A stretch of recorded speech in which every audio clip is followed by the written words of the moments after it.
അമിത വേഗതയിൽ ബസ് ഓടിച്ചതിന് സ്വകാര്യ ബസ് ഡ്രൈവറുടെ ഡ്രൈവിംഗ് ലൈസൻസ് സസ്പെൻഡ് ചെയ്ത മോട്ടോർ വാഹന വകുപ്പ്. ഇന്നലെ രാവിലെ 8:30-ഓടെയാണ് സംഭവം. ഗതാഗത മന്ത്രി കെ.ബി. ഗണേഷ് കുമാർ കൊച്ചി നഗരത്തിലൂടെ സ്വകാര്യ കാറിൽ സഞ്ചരിച്ചപ്പോഴാണ് ബസിന്റെ അമിതവേഗം ശ്രദ്ധയിൽപ്പെട്ടത്. മന്ത്രിയുടെ നിർദ്ദേശമനുസരിച്ച് കാറിൽ ഒപ്പമുണ്ടായിരുന്നയാൾ ഈ രംഗങ്ങളൊക്കെ ഫോണിൽ പകർത്തി. ഈ ദൃശ്യങ്ങൾ എറണാകുളം RTO R. സുരേഷിന് വാട്സാപ്പിൽ അയച്ചു കൊടുക്കുകയും ചെയ്തു.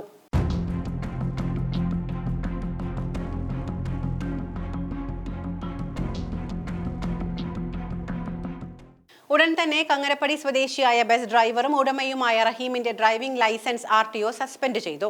ബസ് പെർമിറ്റ് സസ്പെൻഡ് ചെയ്യാൻ RTO ബോർഡിലേക്ക് ശുപാർശയും ചെയ്തിട്ടുണ്ട്. അമിതവേഗം, ഇടതുവശത്തുകൂടി ഓവർടേക്കിംഗ് തുടങ്ങിയ അപകടകരമായ രീതിയിൽ ബസ് ഓടിച്ചതിനാലാണ് മന്ത്രിയുടെ നിർദ്ദേശപ്രകാരം മോട്ടോർ വാഹന വകുപ്പ് നടപടിയെടുത്തിരിക്കുന്നത്. എറണാകുളം ഭാഗത്തു നിന്ന് ഫോർട്ട് കൊച്ചിയിലേക്ക് സ്വകാര്യ കാറിൽ യാത്രയിലായിരുന്നു മന്ത്രി. വാഹനത്തിൽ കേരള സ്റ്റേറ്റ് ബോർഡോ പോലീസ് അകമ്പടിയോ ഇല്ലാതെയായിരുന്നു മന്ത്രിയുടെ യാത്ര. മന്ത്രി യാത്ര ചെയ്ത വാഹനത്തിൽ കേരള സ്റ്റേറ്റ് ബോർഡോ പോലീസിന്റെ അകമ്പടിയോ ഇല്ലാതിരുന്നു എന്നതിനാൽ തന്നെ ബസ് ഡ്രൈവർക്ക് ആളെ തിരിച്ചറിയാനും കഴിഞ്ഞില്ല. ഒരു സാധാരണക്കാരൻ എന്ന് കരുതി സ്ഥിരം ശൈലി ഡ്രൈവർ പുറത്തെടുത്തു. ഈ കാറിന് പിന്നാലെ എത്തിയ ബസ് ഇടതുവശത്തുകൂടി ഓവർടേക്ക് ചെയ്തു. മുന്നിലുള്ള മറ്റു ചെറുവാഹനങ്ങളെ മാറ്റിച്ച് ബസ് അമിത വേഗത്തിൽ പായുകയും ചെയ്തു.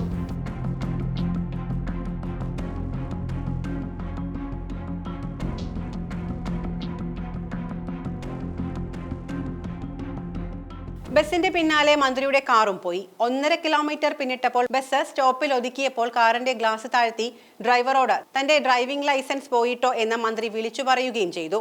ബസ് ഡ്രൈവറെ ഓഫീസിലേക്ക് വിളിച്ചു വരുത്തിയാണ് RTO ലൈസൻസ് 2 മാസത്തേക്ക് സസ്പെൻഡ് ചെയ്ത വിവരം അറിയിച്ചത്. ഇന്നലെ രാവിലെ 8:30-ഓടെ ഗതാഗത മന്ത്രി കെ.ബി. ഗണേഷ് കുമാർ കൊച്ചി നഗരത്തിലൂടെ സ്വകാര്യ കാറിൽ സഞ്ചരിച്ചപ്പോഴാണ് ബസിന്റെ അമിതവേഗം ശ്രദ്ധയിൽപ്പെട്ടത്.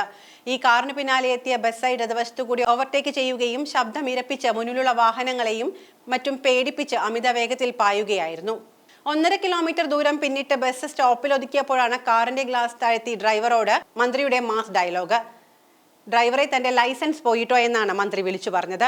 അപ്പോൾ അമിത വേഗതയിൽ വണ്ടി ഓടിക്കുന്നവരോടാണ്, ഒന്ന് സൂക്ഷിച്ചോളൂ. ഇനി കേരള സ്റ്റേറ്റ് ബോർഡ് ഇല്ലെങ്കിൽ പോലും ചിലപ്പോൾ പുറകെ വരുന്നത് മന്ത്രിയായിരിക്കാം.